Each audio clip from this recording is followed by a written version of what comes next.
That was back in the olden days when everything was black and white. It took about 5 hours because it was a much cruder system, and it was not pleasant. It wasn't a pleasant. We weren't allowed in makeup when Robert was having his mask on because it was like having a giant prophylactic stretched over his head. There was some very strange, peculiar noises. He was arched back in the chair. I mean, what happened? Sometimes we were getting back from a night out when he was going to work. Yeah, 4 o'clock in the morning. That actually happened. I came down in the lift to go to work, and the lift door was open. Well, me, and they were all there going, staggering back from the hacienda. And Craig said, "Hey, Bobby, come on to the room for a drink like that. You know, it's me." And I said, "I'm terribly sorry, but I've actually got to go to work." Yeah, that wasn't much good. And of course, you know, I can get a few hours kit and then breeze in at 10 to 9, H. See you. I think the only one thing I want to add to that is, as the years have passed, and we've all been through life in the 25, 6, 7 years we've been doing the show, there's the difference between make-up time for Crichton and the rest of the cast has diminished somewhat. There's a little bit more. There's a bit more now, just a smidge. Now we get to share the makeup room. Yeah, we're all in the makeup room for quite some time. A question to each of you, gentlemen. Do you have a favourite episode or one that you detest for various reasons? Well, to be honest with you, I can't say that there's a show that I don't like. I mean, it's obviously shows that are not as good as others, but I wouldn't say, and I'd be interested to hear if anyone else, but I haven't actually come across one that I don't like. Hey. But you know, those guys, I don't think they were capable of writing a bad show in Red Dwarf.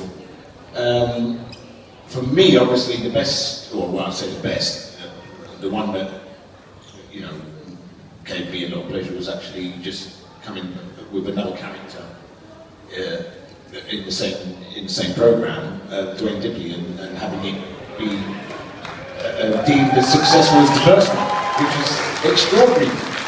If you get one character in your whole career that people remember, and they say, oh, you know, but to have two in the same show is just ridiculous. And that, you know, obviously is going to be close to your heart, which I'm sure the others will have similar stories. Chris? There's quite a few shows. Like Dan, strangely enough, there are no shows that I detest. Stasis Leak got on my pecs a bit. Because I didn't quite understand what was going on for a long time. And I remember at tea time on the day the audience came in, I think one of us mentioned this to Paul Jackson, and he just looked daggers at us and says, "Just hit your marks and say lines." So we did, you know, but yeah, that was, you know, yeah, that's how I felt about Stasis Leak.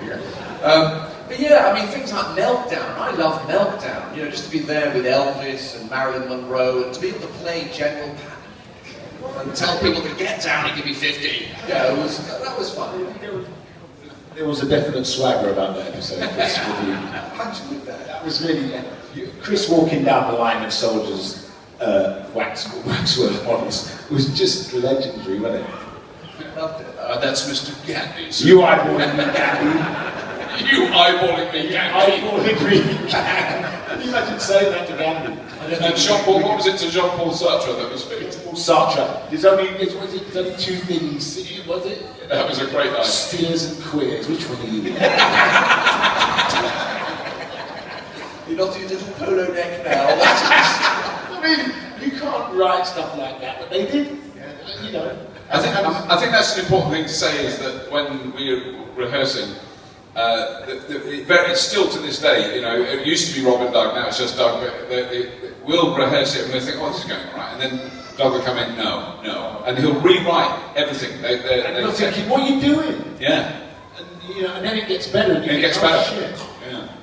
And there are other words you could use. Well, our favourite episodes, I mean, this is, it is the same. I'm trying to think of a bad one. I mean, because one of the first ones, in fact, the very first episode I ever recorded was Marooned, which essentially Danny and I weren't in. Yes. But it was absolutely brilliant. I think that is such a brilliant episode. That's why. Do you know what? I just remember me and Bobby just off camera, just seething, just looking at him, thinking, look at all the gags they've got. Yeah, it's such a good game. And when that guitar was cut out of the box, and Rimmers, and even the camera shot with the camera in the box looking up, I mean, it was one of those ones where you just thinking, I quite liked it because I couldn't remember even the 2 lines I did have. yeah, because your eyes were full of soap suds. Didn't Doug walk around the back and go, guys, watch and learn? Yeah. Yeah. This is me at my best. Yeah. Yeah, but that was, and certainly from the most recent series, Series 10, Lemons stayed in our memory. I mean, I think simply because, for one thing, the set of Red Dwarf, it wouldn't be something you'd say, oh, it always smells lovely at work. It doesn't. It smells of wet paint and, you know, all kind. You know, it's got funny burnt plastic, exploding things. But when we did Lemons, it smelled gorgeous. It smelled like going into a lovely spice warehouse. Because all if you remember the Market Square we went back to where we met Jesus, that smelled gorgeous. Even with the rubber mask on, we were walking around going, ooh, cinnamon, ooh, spices. It was absolutely lovely. I don't know what show they were doing. So it was the grease paint and the burning lights, you know, lighting gels that were smelling for me. How was it to return for